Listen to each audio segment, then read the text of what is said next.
जय हिंद दोस्तों। आज हमारा एस्ट्रोनॉमी का पार्ट 8 है जिसमें हम आप देखेंगे कि बृहस्पति ग्रह के बारे में। ठीक है, हमने अभी तक के जो मंगल ग्रह तक पढ़ लिए हैं। इसके बाद आज हमने पढ़ना है बृहस्पति, अरुण, वरुण पढ़ना और शनि पढ़ना। ठीक है, आज देख लेते हैं कि बृहस्पति ग्रह के बारे में। सबसे पहला जो टॉपिक रहेगा वो रहेगा बृहस्पति। बृहस्पति सबसे बड़ा ग्रह यानी कि हमारे सौरमंडल का जो सबसे बड़ा ग्रह है वो बृहस्पति है। ठीक है, यह गैसीय अवस्था में पाया जाता है यानी कि इसके अंदर सारे के सारे क्या होती है, गैसें होती हैं। यानी कि कोई भी यह ठोस पदार्थ इसके अंदर कोई भी वो नहीं होता है। ठीक है, ये खाली एक गैस का गोला होता है। तीसरा SO2 की अधिकता के कारण यानी कि सल्फर डाइऑक्साइड की अधिकता के कारण इसका जो कलर होता है वह पीले कलर का होता है। इसे आप इसलिए पीला ग्रह भी बोल सकते हैं।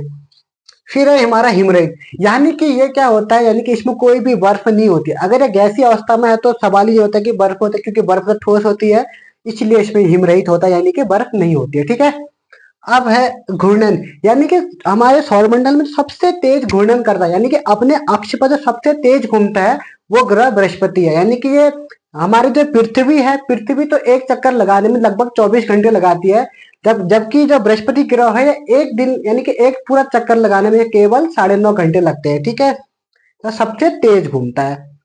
परिक्रमा काल, यानी कि ये सूर्य के चक्कर 12 वर्ष में लगाता है, जबकि हमारी पृथ्वी सूर्य के चक्कर लगाने में 365 दिन लगाती है। अत्यधिक गुरुत्वाकर्षण के कारण वैक्यूम क्लीनर बोलते हैं, यानी कि इसके अंदर इतना गुरुत्वाकर्षण है कि ये सारे अपनी जो गैसों यानी कि उपग्रहों को अपनी ओर आकर्षित करता है, खींचते रहता है, तो इसीलिए हम इसको वैक्यूम क्लीनर बोल सकते हैं। ठीक है, बृहस्पति के उपग्रह यानी कि इसके पहले जो उपग्रह थे वो 79 थे, लेकिन वर्तमान में अब 95 हो चुके हैं, क्योंकि जैसे जैसे बढ़ रहा है तो खोज होते जा रही है। और अब इसके जो खोज होगी वो 95 ग्रहों की उपग्रहों की खोज हो चुकी है। सबसे बड़ा उपग्रह गनीमेड, यानी कि इसका जो सबसे बड़ा ग्रह है गनीमेड है। इसके साथ साथ सौरमंडल का सबसे बड़ा उपग्रह भी कौन सा है, गनीमेड है। बृहस्पति का भी गनीमेड है और सौरमंडल का भी सबसे बड़ा उपग्रह गनीमेड ही है। वायुमंडल में हाइड्रोजन और हीलियम की अधिकता होती है, तो इसके वायुमंडल में हाइड्रोजन और हीलियम की क्या है, अधिकता, यानी कि बहुत सारी गैसें हाइड्रोजन और हीलियम पाई जाती है। लगभग 80% के आसपास इसमें हाइड्रोजन और हीलियम पाई जाती है।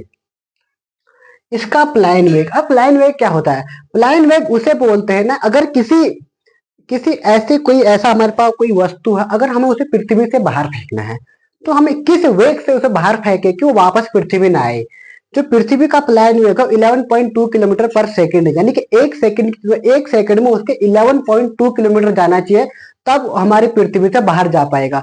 वहीं यहाँ पर अगर हम बृहस्पति ग्रह के प्लान वेग देखें तो इसका जो प्लान वेग है 56.9 किलोमीटर पर सेकंड, यानी कि एक सेकंड में 56.9 किलोमीटर इसमें जाएगा, तभी इससे बृहस्पति ग्रह से बाहर जा पाएगा। ठीक है, और सर्वाधिक प्लान वेग भी इसी का होता है। मास्टर ऑफ गाइड्स, इसलिए इसको हम क्या बोलते हैं, मास्टर ऑफ गाइड्स भी बोल सकते हैं। और इतना बड़ा ग्रह होने के कारण इसको हम लघु सौर तंत्र भी बोल सकते हैं। अध्ययन हेतु नासा ने 2011 में जूनो नामक अंतरिक्ष यान भेजा था, यानी कि जूनो नामक अंतरिक्ष, ये इंपॉर्टेंट क्वेश्चन ही आ सकता है। ठीक है, जूनो नामक अंतरिक्ष यान कब भेजा था, 2011 में नासा ने भेजा था।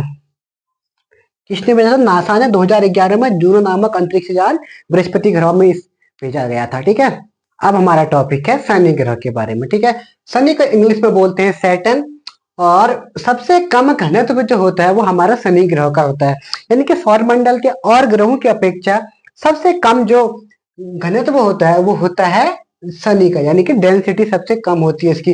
कितनी है, 0.7 ग्राम पर सेंटीमीटर क्यूब होती है। पानी में नहीं डूबेगा, यानी कि इतने घनत्व कम होता है, इस घनत्व कम होने के कारण यह पानी में भी नहीं डूबता है। यानी कि कोई भी चीज जिसका घनत्व अगर कम होगा तो वो चीज पानी में नहीं डूबती है। चारों ओर 7 छल्ले हैं या वलय है, इसके चारों ओर, इस ग्रह के चारों ओर इस प्रकार के छल्ले पाए जाते हैं जिसको हम छल्ले या वलय बोलते हैं।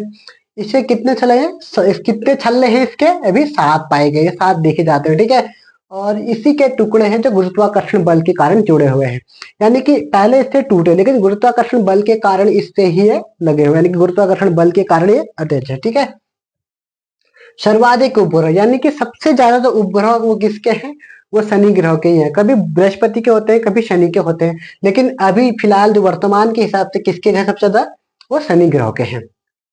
टाइटन इसका सबसे बड़ा उपग्रह, यानी कि सबसे बड़ा जो उपग्रह इसका कौन सा है, वो टाइटन है। ठीक है, फोबो उपग्रह अन्य उपग्रहों की अपेक्षा विपरीत, यानी कि जितने भी उपग्रह हैं इसके पूरे चक्कर लगाते हैं, पश्चिम से पूरब की ओर चक्कर लगाते हैं। लेकिन फोबो नामक एक उपग्रह है जो इसका, वो क्या करता है, पूरब से पश्चिम की ओर चक्कर लगाता है, यानी कि उल्टी दिशा में चक्कर लगाता है। प्रत्येक 14.7 वर्ष में एक खगोलीय घटना में शनि के घटते कुछ समय के लिए लुप्त प्रतीत होते हैं, यानी कि हर 14.7 यानी कि लगभग 14 साल के बाद क्या होता है, जो शनि के छल्ले होते हैं वो नहीं दिखते, यानी कि कुछ समय के लिए लुप्त हो जाते हैं, ठीक है, जिसे रिंग क्रॉसिंग की घटना कहते हैं। यानी कि प्रत्येक 14.7 साल में या लगभग 14 साल के बाद एक ऐसा समय आता है जब क्या होता है, शनि के जो छल्ले होते हैं वो दिखाई नहीं देते हैं, वो छल्ले नहीं दिखाई देंगे तो इसी को हम रिंग ऑफ क्रॉसिंग बोलते हैं, ठीक है।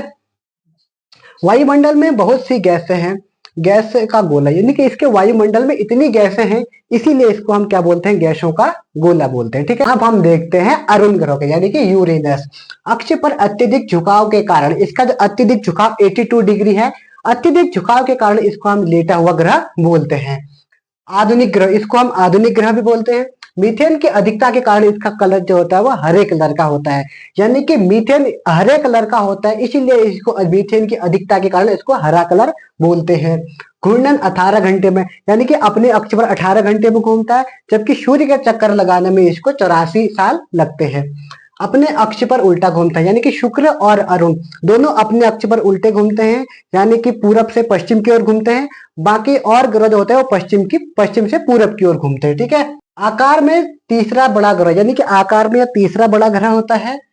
इस ग्रह के 5 वलय हैं, जैसे ही शनि ग्रह के 7 वलय थे वैसे ही इसके भी 5 वलय होते हैं। इसके 27 अज्ञात उपग्रह है, यानी कि ऐसे अज्ञात उपग्रह कितने हैं, 27, नाम नहीं पता लेकिन अज्ञात हैं। सबसे जो बड़ा इसका उपग्रह है वो है ट्रिटेनिया, सबसे बड़ा उपग्रह किसका है, अरुण का है, ठीक है। इसकी खोज विलियम हर्शल ने की थी, कब की थी, 13 मार्च 1781 में। ये भी इंपॉर्टेंट क्वेश्चन है, ठीक है। विलियम हर्शल ने की थी 13 मार्च 1781 ईस्वी में की थी। अब हम देखते हैं वरुण को, यानी कि नेपच्यून ग्रह को। सबसे सूर्य से सबसे दूर, यानी कि सूर्य से सबसे जो दूर है वो कौन सा है, वो हमारा नेपच्यून यानी कि वरुण है, ठीक है। घूर्णन 16 घंटे में कर लेता है, यानी कि अपने अक्ष पर 16 घंटे में घूम जाता है, जबकि सूर्य के चक्कर लगाने में इसको 165 वर्ष लगते हैं, यानी कि सबसे आराम से गति करता है किसकी, सूर्य की, ठीक है। मीथेन की अधिकता के कारण नीला, जबकि अरुण तो हरा था लेकिन ये किसके कलर का है, ये नीले कलर का है, ठीक है। 13 अज्ञात उपग्रह है, प्रमुख इसका कौन सा, ट्राइटन, ये इंपॉर्टेंट है। 13 इसका अज्ञात उपग्रह, इसमें प्रमुख कौन सा, ट्राइटन है। इसकी खोज जॉन गार्ले ने की थी, कब की थी, 1846 में की थी।